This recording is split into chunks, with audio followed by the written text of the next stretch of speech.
Hello friends, welcome back to my Priyanka এই blog. তোমরা সবাই কেমন আছো? আশা করি খুব ভালো আছো। আর আমিও খুব ভালো আছি বলে এবারে দুর্গাপূজায় দেখো কোথায় চলে আসলাম, একবারে গড়িয়া। তো এসে এত ভিড়ের মধ্যে পড়েছি, বাবা কি বলবো। পুজো শুরু হওয়ার দুদিন আগে এসেছি ঘুরতে, তাতেই এত ভিড়, না জানি পুজোর সময় কত ভিড় হবে। তো দেখতেই পাচ্ছ এত জ্যাম। আমি ভাবছি যখন পুজো শুরু হবে তো তখন কত ভিড় হবে। তো সবাই বলছে তখন এক একটা মন্দির দেখতে নাকি 5 থেকে 6 ঘন্টা দাঁড়িয়ে থাকতে হবে। ও বাবা, আমি শুনে তো অবাক। তো যাই হোক, আমরা এই ভিড় ভেঙে চুড়ে বেরিয়ে আসলাম। এখন আমরা এগিয়ে যাচ্ছি ঠাকুর দেখবো বলে। এত ভিড় রাস্তাঘাটে, আমাদের ওদিকে এত ভিড় হয় না। তো আবার এসে সেই ভিড়ের মধ্যে পড়লাম। একটা মন্দির দেখতে যদি এতক্ষণ লাগে না জানি তো হ্যাঁ কখন কি মন্দির দেখবো। তো দেখতে পাচ্ছ আমরা এখন চলে আসছি নবম দুর্গা দেখার জন্য গড়িয়া। তো এটা হয়েছে মন্দির, মেন মন্দিরটা।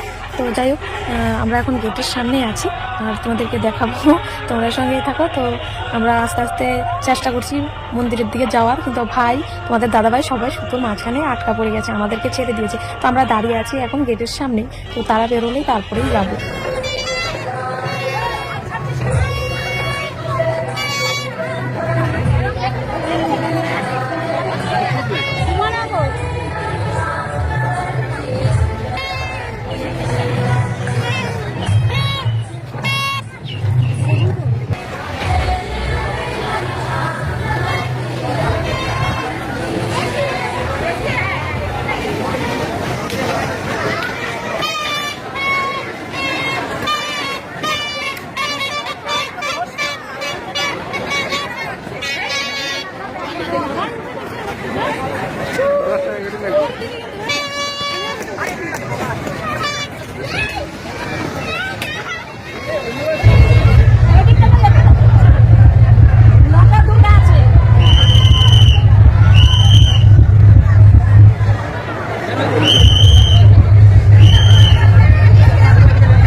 কত কষ্ট করে তোমাদের জন্য ভিডিও করছি বাবা, সবাই ধাক্কা মেরে মেরে কি অবস্থা করছে, ভিডিওটাও ভালো তুলতে পারছি না, শুধু কাঁপাকাঁপি করছে।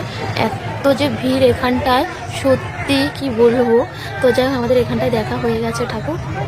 তো এখন আবার নতুন একটা মন্দির দেখতে চলে আসছি, যেখানটায় আগের দিনে লণ্ঠন দেখা যাচ্ছে, মানে হেলতেন। তো তোমরা যে যাই বলো, এখানটায় সব আলো দিয়ে সাজানো, যে কোনো মোমবাতি, মুচিবাতি, হেরিকেল, বাতি, তারপর ল্যাম্পো, লাইট, সব কিছু দিয়ে এখানটায় সাজানো মন্দিরটা, খুব সুন্দর লাগছে। আর এদিকে ঢুকার পথেই দেখছি এক গাড়ি হাঁড়ি রেখে দিয়েছে। তো এসব কিছু দেখতে দেখতে আমরা উল্টো দিক দিয়ে ঢুকে পড়েছি, যেখান দিয়ে লোক বেরোয় আমরা সেখান থেকে ঢুকে পড়েছি, অবস্থা দেখো। তো যাই হোক,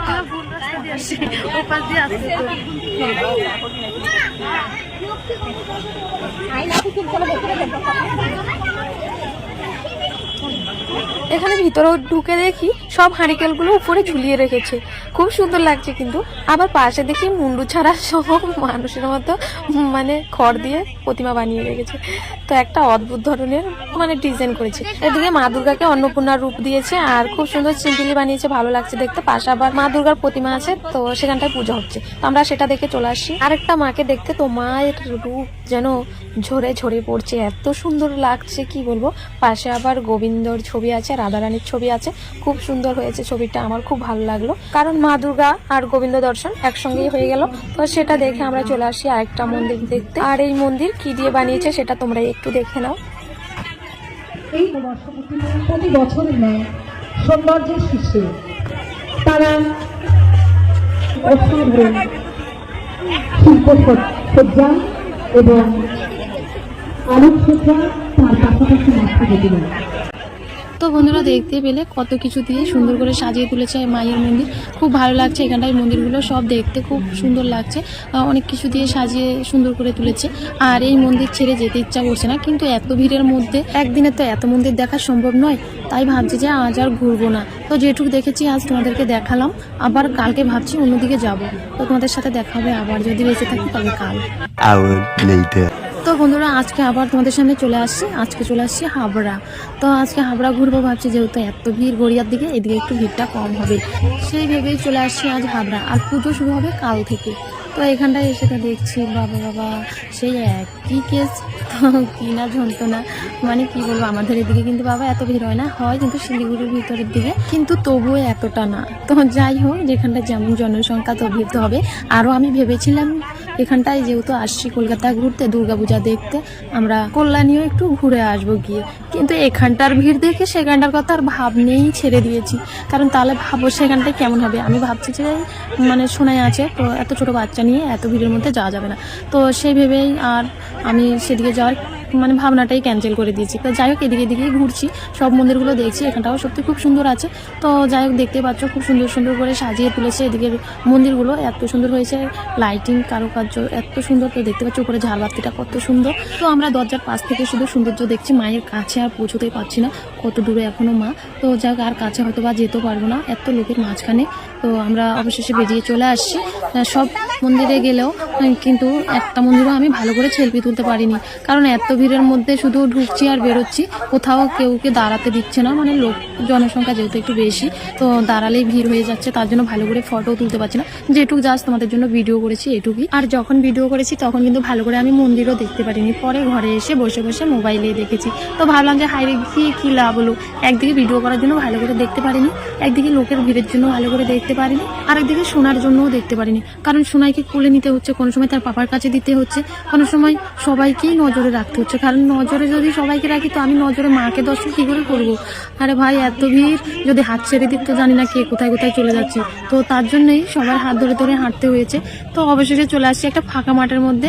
তো এখানটার মন্দিরটা খুব সুন্দরই ছিল, কিন্তু এত বৃষ্টি হয়েছিল না, তো কিছুক্ষণের জন্য বৃষ্টি হয়ে এত কাদা কাদা হয়ে গেছে। আমাদের তো আর সেই তিস্তার চর নয় যে বৃষ্টি হলে মোট জল চলে যাবে মাটির তলায়।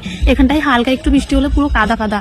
তো অবস্থা স্ট্যারেট। তো পাশে মানে গান বাজনা হচ্ছে, কিন্তু দর্শক সংখ্যা খুবই কম। এটা দেখে সত্যি আমাদের খুব হাসি পেয়েছিল, কারণ একটা কারণে আমাদের ওখানটায় যদি শুনে যে কোথাও গান হচ্ছে এত লোক যায়, আর এখানটায় অলগেস্টার হচ্ছে, কোনো লোক শুনছে না, মনে হচ্ছে যার যার আলে শেষে হাঁটছে, কেউ শুনতেও পাচ্ছে না। সত্যি কিন্তু সত্যি সুন্দর, খুব সুন্দর গান গিয়েছে, কিন্তু দর্শক ছিল না। তো যাক, আমরা মন্দিরের ভিতরে ঢুকবো বলে এখন প্রোগ্রাম করেছি। তো এক এক করে সবাই ঢুকছে, দেখো কেমন অবস্থা। সত্যি একটা অন্য রকম করে মায়ের দর্শন পেতে যাচ্ছি। সত্যি আমার ভালো লাগছে, খুব সুন্দর ভালো ফিল করছি। কারণ সবাই প্যান্ট জামা মানে উপরে করে যাচ্ছে, আর টিন মানে পেতে দিয়েছে, কাদা কাদা যেহেতু বিশাল। তো টিনের মধ্যে পা দিলে জল বেরিয়ে যাচ্ছে, সবাই জুতোর চিন্তা করছে, শাড়ির চিন্তা করছে। সত্যি কিন্তু মাকে দেখার নেশাটা কিন্তু ছাড়ছে না সবাই। তো দেখতে পাচ্ছ, যতই কষ্ট হোক মাকে দেখবে বলে প্রতিজ্ঞা করেছে এক একজন বাড়ির থেকে, যে আমি যাব এখানটায় কামারথোপায় গিয়ে মায়ের দর্শন পাবোই। তো চলে আসছে সবাই সেই প্রতিজ্ঞা নিয়ে, আর এসে তো দেখে কাদা, তারপরও দেখবে। তো যাই হোক, সবাই ঢুকছে, আমরাও ঢুকছি এখানটায়। তো পাশেই দেখো গিয়ে কেউ কেউ তাও মনের আনন্দে সেলফি তুলছে। তো যাই হোক, আমরা অবশেষে এলাম অনেক জলকাতা পেরিয়ে মায়ের কাছে। আজকে যদি বৃষ্টিটা না হতো সবাই আরও কত সুন্দর করে দেখতো, কিন্তু আজকে বৃষ্টি হওয়ার জন্য মাকে দেখতে সবাই আসছে ঠিকই, কিন্তু একটু কষ্ট হচ্ছে। কষ্ট হলো সেটা কষ্ট নয়। তো যাই হোক, এখানটায় মায়ের মন্দিরটা দেখে নিলাম, খুব সুন্দর করে সাজিয়ে নিয়েছে। মুখে আর কি বলবো, তোমরাই তো দেখতে পাচ্ছ, আমার মুখের কথায় তোমাদেরকে বুঝাতে পারবো না কতটা সুন্দর সুন্দর করে এখানটা মন্দিরগুলো সাজিয়েছে। কিন্তু এটা বুঝাতে পারবো যে দেখো, যদি দারু খেয়ে বাইক চালায় তো কি না অবস্থা হয়। তো অবশ্যই বুঝতে পেরেছো যে কি হয়। তো যাই হোক বন্ধুরা, তোমরা সবাই ভালো থেকো, আমি ভালো চাই তোমরা সবাই সুস্থ থাকো, এইটুকুই। আর এখনকার ভিডিওটা দিয়েছি তাই বলে তোমরা কেউ কিছু খারাপ ভেবো না। আর আমি ভিডিওটা এখানটায় শেষ করছি। এবারে দুর্গাপূজা এখানটাই, টাটা, বাই বাই।